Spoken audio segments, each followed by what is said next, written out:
monsieur Diop nuyu nañ la. maa ngi leen di fay. yow yaay président Wàccoo ak askan bi ñu bëggoon nga présenté wu wax ñu sa mouvement bi lan mooy objectif am ak lan moo ko tax a jóg. asalaamaaleykum mbokk yi ñuy seetaan maa ngi tudd Mamadou Diop en fait Serigne Cheikh Mbacké Gaynde Fatma lañ ma tuddee mais Mamadou Diop moo nekk ci kayit yi. maa ngi juddu le 5 novembre 1961 à Dakar jànge école primaire Pikine 14 bu Guédiawaye école cycle moyen ma defe ko CS 10 bu Pikine cycle secondaire lycée Limamoulaye ñu ñoo doon première promotion bi ensuite ma def université de Cheikh Anta Diop am fa licence de mathématiques jamono yooyu ñu ngi koy tuddee université de Dakar am fa licence de mathématiques dem defi ingénierat en informatique ginnaaw bi ma def diplôme d'études supérieures de banque liggéey naa fanweeri at depuis boobu ñaar fukki at yoo xam ne dama ko doon liggéey ci banque tàmbalee ko ci réseau BNP bi si Gabon ñëwaat bi si Sénégal liggéey lu yàgg caisse nationale de crédit agricole foo xam ne nii fonction de direction yëpp daanaka occupé naa ko fa ba daanaka maa doon ñaareelu nit ci banque bi jamono yi ma fay jógee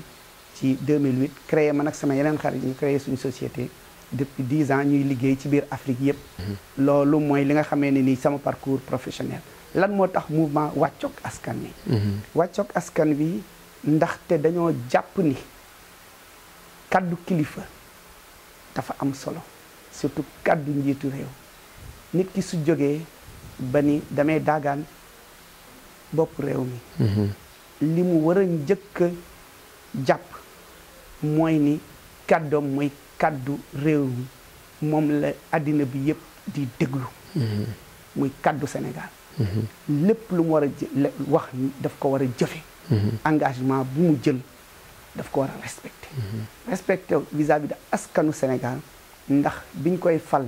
dañ koo fal ci fànn yu wóor mu ni dinaa def nangam dinaa leen jëme fii lii ak lii dinaa ko seq ak yéen respecté ko itam ginnaaw suñ diggante ak bitim réew ndax mooy kaddu gi nga xam ne nii sénégalais buñ gis loolu lañ lay jàppe muy kaddu bu am solo loolu ci li ñu tax a jóg lu am importance loolu ci la leneen li pourquoi wàccoog askan wi parce que dañoo jàpp ni tam kuy jiite réew dangaa war a def noo xamee ni nii lépp li ngay teg dafay nekk loo xam ne dafay tax képp koo xam ne bokk na ci réew mi mën cee gis boppam sénégalais bu nekk la ko dalee Casamance ba région de Matam donc région de Ziguinchor ba région de Matam li ko dalee région de Saint-Louis ba région de Tamba wër Sénégal yëpp képp ku fiy dund rek ba ci sax mala yi ak gàncax gi dañ leen a war a jàppee ñoo xamee ni nii nguur gi maanaam war naa jël en compte seeni préoccupation loolu moo tax ñu ni donc wàccoo ak askan wi gis nañ ne candidat nga présidentielle 2019 te tey waxtu bi ñuy def interview syndicat transporteurs yi dañuy grève santé dañuy grève réew mi dafa sooxe nekk ay jafe-jafe yu metti secteur yëpp ñoo ngi grève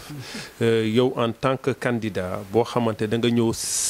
andi programme am na loo tënk ci programme bi est-ce que sénégalais yi jafe-jafe bi ñuy nekkee prévoir nga ko pour génneel ci jafe-jafe yi yàlla bu defee nga falu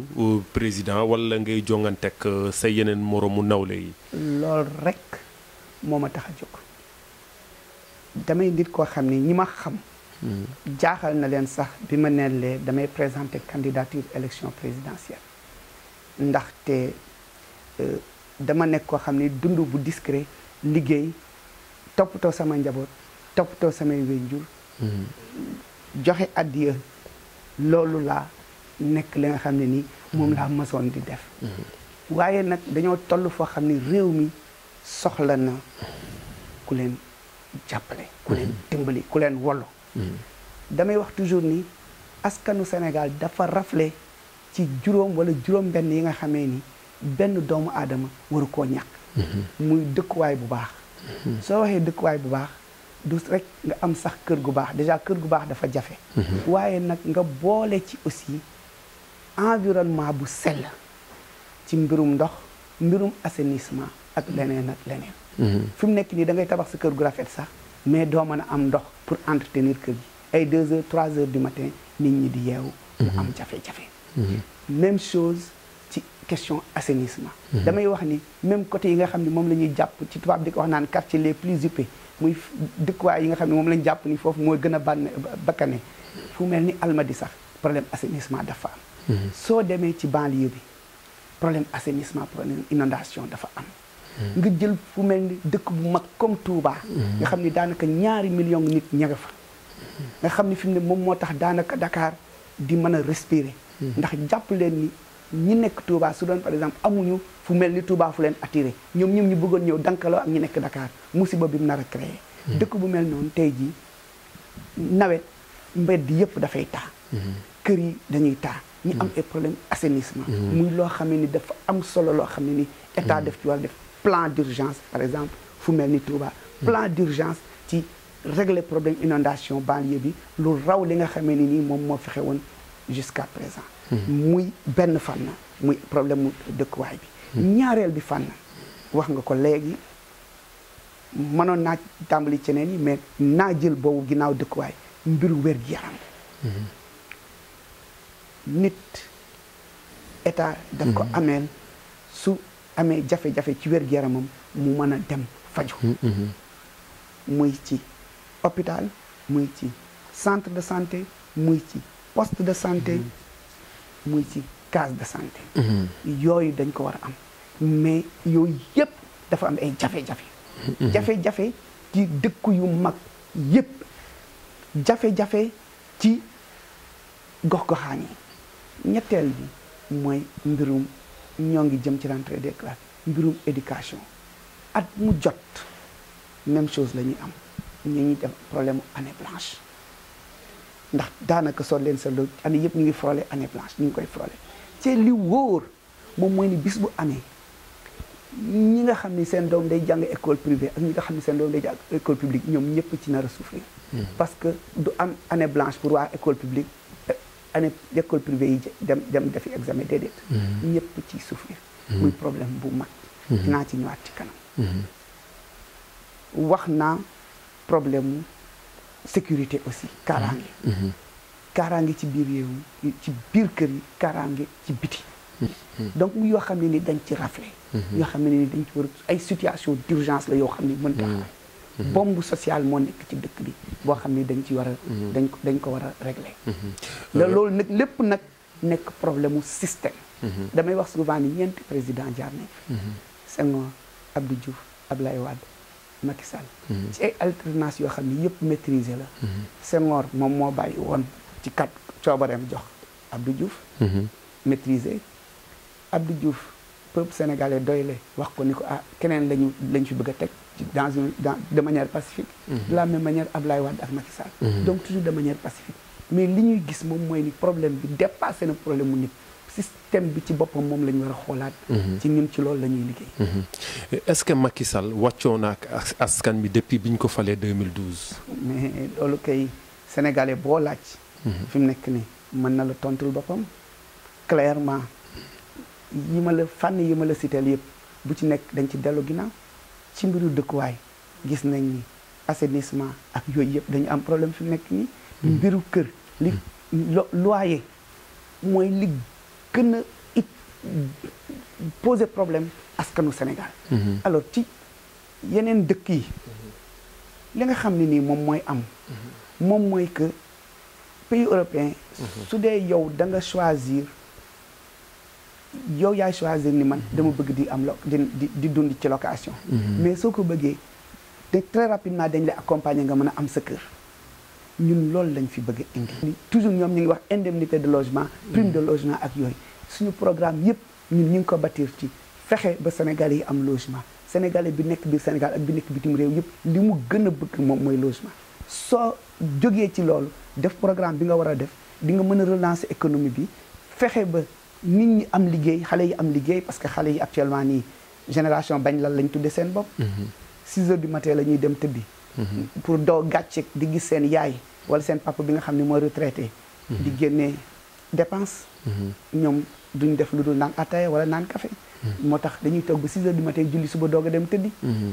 da ngay fexe ba ñooñu commencé waat am liggéey ak liggéey bi nag nu mën demee mais au moins ñu am liggéey boo xam ne dina tax ñoom ñu mën a jàpp ci dara bis bu nekk weer bu nekk ñu mën a jàpp ci dara nga régler problème mu logement nga yokk budget wu état Sénégal et cetera programme boobu dinaa ci ñëw léegi pour wax la nan lay demee ba nga xamee ni yooyu yëpp dañ ko mën a def 1500 milliards la ñuy injecté annuellement yoo xamee ni nii état bi daf koy séq moom digganteem ak banques yi ak ñi nga xamee ni nii dans un premier temps mooy fonctionnaire yi parce que ñoom la banques yi di gën a wóolu mais mécanisme bi ñuy teg dafay tax ensuite année bi ci topp même ñi nga xamee ni duñu fonctionnaire muy mécanicien muy chauffeur de taxi muy ku jigéen kiy jaay jën muy ki nga xam ne nii dafa nekk di ménage ak ki nga xam ne nii dafa nekk di jaay ci restaurant ak baykat bi ñoom ñëpp ku ci nekk ñu mën la financer. damay delluwaat si sa programme boobu d'une manière ramassée. balaa ngay def sa programme bi xanaa da nga jot a xam jafe-jafe sénégalais yi yëpp. si nga jël tënk ko si biir programme bi. wala sinon programme bi da nga toog noonu rek daf ko proposé ko. programme bi nag dañu wër réew mi. xam nga dafa am ñaari xeetu candidat. am na candidat yoo xamee ni nii dañu commencé rek di nekk ci média yi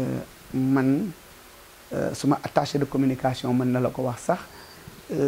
yàgg nañ ma wax ni ma mais nañuy commencé di génn ci média yi ma ni leen nañu xam déjà teg suñu baar ci li nga xam ne moom la Sénégal yi di dund muy ci gox yu mag yi Dakar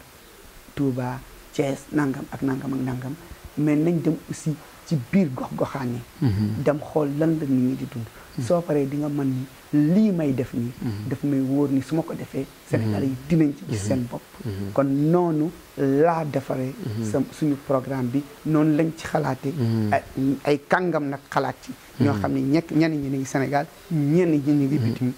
ngi bitim réew ñu xalaat ensemble bëgg former benn équipe boo xam ne nii dinañ liggéey Sénégal liggéey bu mucc ay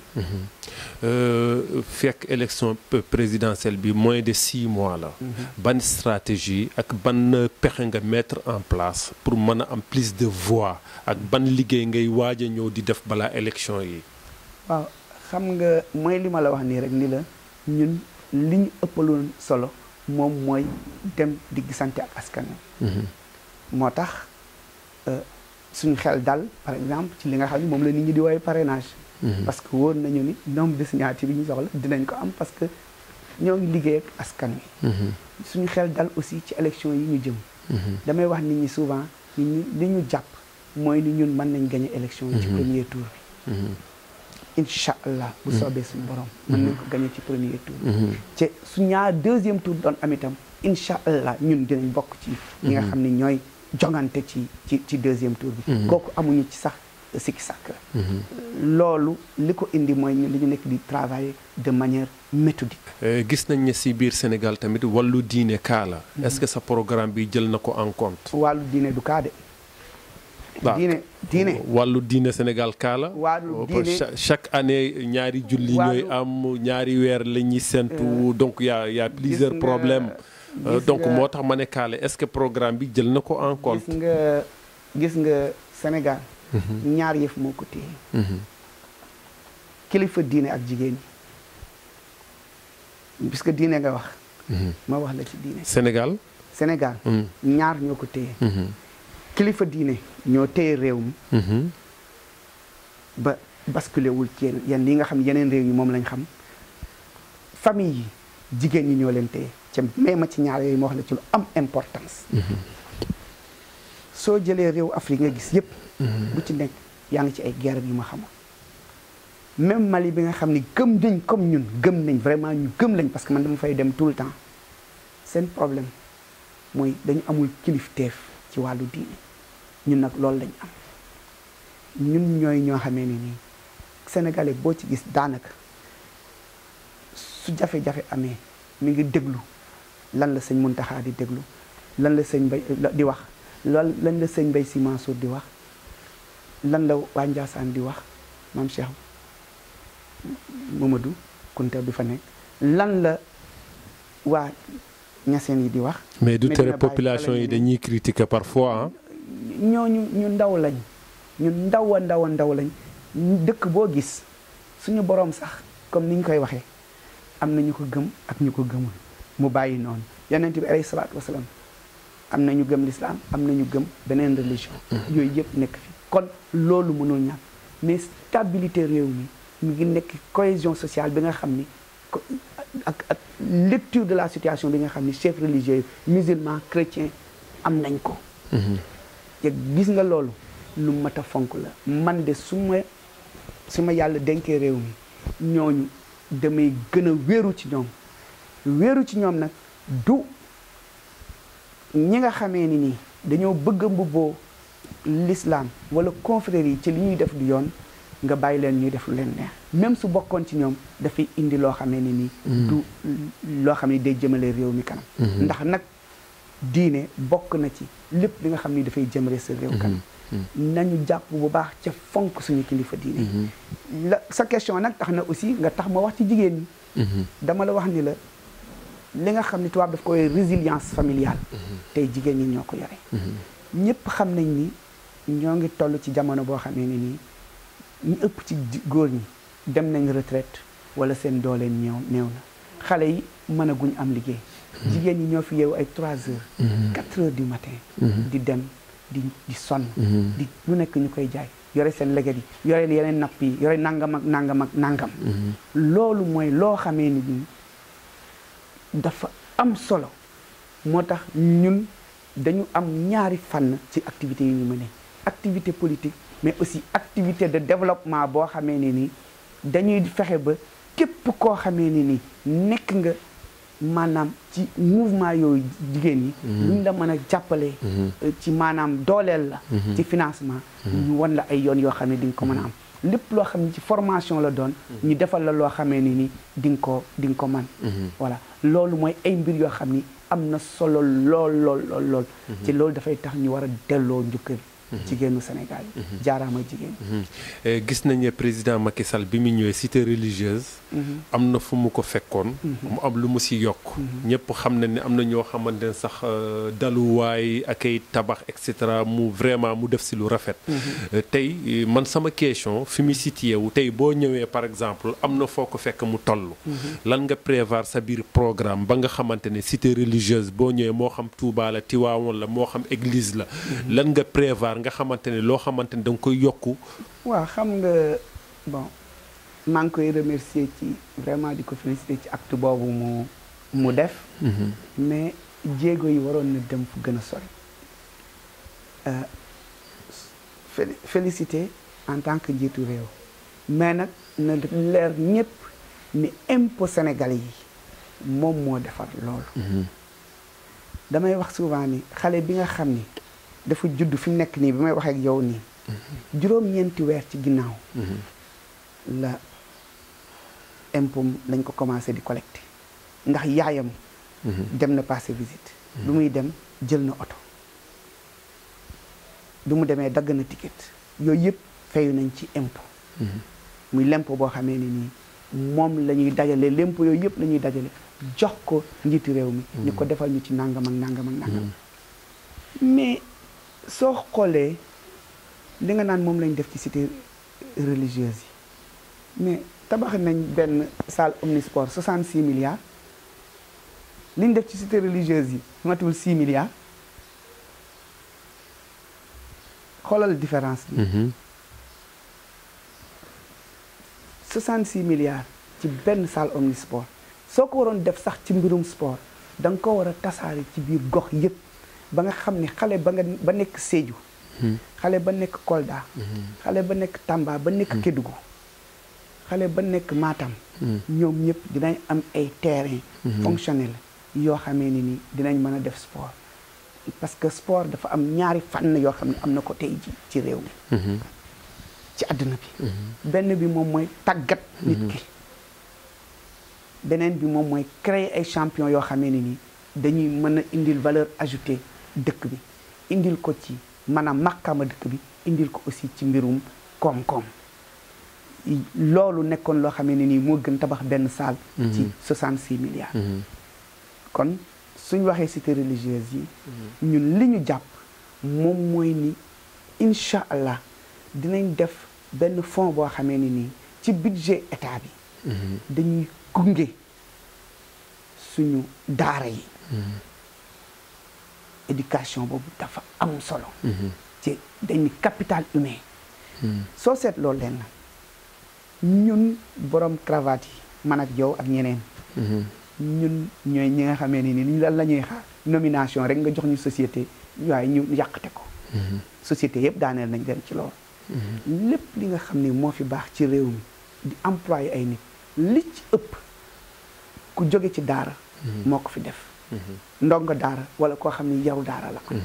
ñoom ñoo fi créé société yooyu kon li ñu war a def moom mooy dooleel daara yi fexe ba éducation boobu nga boole ko ak éducation dans les langues nationales kon loolu moom mooy li nga xamee ni nii moom lañ fas yéene ñun moom moo am solo lool rédaction bu sentv.info moo dalal Mamadou Diop yaay président mouvement Wàcco ak askan wi ñu bëggoon xam nan nga gisee opposition bi yaa ngi ci biir opposition bi ban lecture nga am ci opposition bi damay wax souvent ni man damay éviter question de politique politicienne yi parce que li ëpp solo mooy programme maa ngi la doon wax ci programme am naa yeneen yoo xam ni am na solo trop ci programme yoo xamee ni nii waxtaan aguñ ci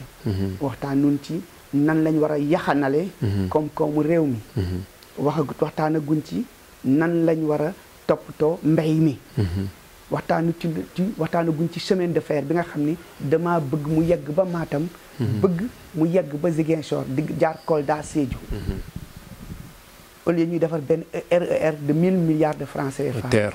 TER de 1000 milliards de francs CFA ñu defar parce que RER parce que dañ ko dem tricher ji rek ci français yi indi ko tudde ko TER loolu moo tax ma wax la RER mais la moo tax ñu def TER boo xam ne ay 1000 milliards alors que jamono boobu mënoon nañoo defee chemin de fer boo xam ne dafay dem ba Matam defar chemin de fer boo xam ne nii dañuy defaraat raay bi ba suñu frontière ak Mali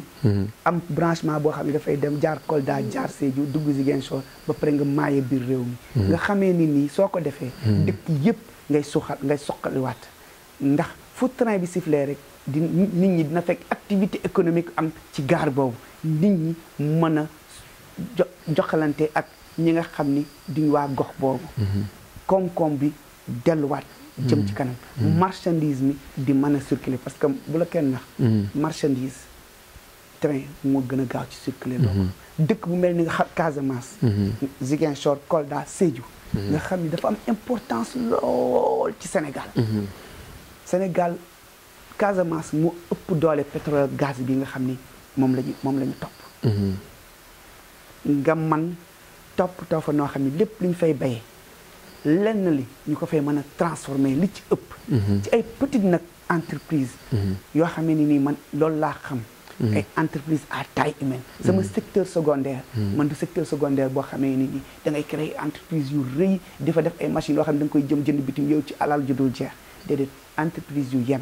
nga xam ni di ngay utiliser doole Sénégal yi doole jigéen ñi nga nekk xam ni dañoo nekk Casamance ñoom seen bopp nga créer leen ay société ñoom ñoo koy gérer de ñoom seen bopp alal ji di resté ci seen biir ñu nekk ay patron d'entreprise ñu nekk ñoo xamee ni nii dañuy nekk ay nit ñoo xamee ni nii koom-koom bi dañ koy mën a jële ci li nga xamee ni moom moo am foofu ci Casamance ñu jël ko ci mbay ñu jël ko nag ci tourisme aussi ñu jël ko ci secteur secondaire boobu ma la wax ci entreprise leneen li nga jëlee ko fa di ko transformer di ko indi ci nooru Sénégal muy Dakar muy Matam muy feneen ak feneen ak feneen ñaareel bi aussi leneen li nga jël ko par le chemin de fer dugal ko biir Mali mu daa inonder toute la zone UEMOA nga xam ni jus yi nga xam ni dañ koy dem di jëli ay Dubaï ak feneen ak feneen ci ñoo xamee ni ñoom amuñu pratiquement yenn possibilité bay bi ñun ñu am possibilité bay ñu fexe ba loolu ñu defar fii ay jus yoo xamee ni ñëpp koy soxla bitim réew voilà et loolu am na ci politique boo xam ni d'ailleurs ñoo ngi koy mën a ñun à très comment pourrais-je dire à un niveau très localisé ci ay ni ñuy accompagner suñu groupement féminin yi ci ay transformation femme transformatrice ak ñoo xamee ne nii dañuy yëngutu ci ay mbiru jus ak yu demee ak yu demee noonu donc loolu moo ëpp doole politique politicienne yi ñuy wax li ma jàpp moom mooy ni dañoo am benn nguur boo xamee ni nii dafa delloo Sénégal fu sori ci mbirum démocratie su dee loolu rek nga bëgg a xam loolu dafa am mais jaamaarloo ak ñoom soo nekkee fii ci li ñu nekk ni ñoom topp leen ci li ñu bëgg logique bii ñu bëgg dañ lay yóbbu ci fi nga xam ne du terrain bu baax bi yow da ngay choisir sa terrain wu bopp moom mooy fexe ba fii ak le 24 février nga fexe ba Sénégalais yi li nga bëgg ci programme dugg seen xel parce que Sénégalais yi ñu am xel lañ soo leen ne dinaa fexe ba ngeen am kër ci benn programme boo xam ne dina ma mën a permettre en même temps ma régler problème mu kër régler emploi wu xale yi yokk budget bi ba nga xam ne seen problème assainissement dama koy régler problème mu ndox yi ngeen di am dama koy régler problème mu kaaraange yi ngeen di am dama koy régler loolu dafa am importance soo leen ne dinaa fexe ba chemin de fer bi mën a dem fépp ci Sénégal ñu problème mu li ñuy am suñu mbéy mi di yàqu dootuñu ko amati ci dinañ ci mën a génne leen bitim réew loolu international soo leen waxee problème mu maanaam fexe ba béykat yi moom seen kayitu kër moom seen kayitu tool ñu am ay financement am engrais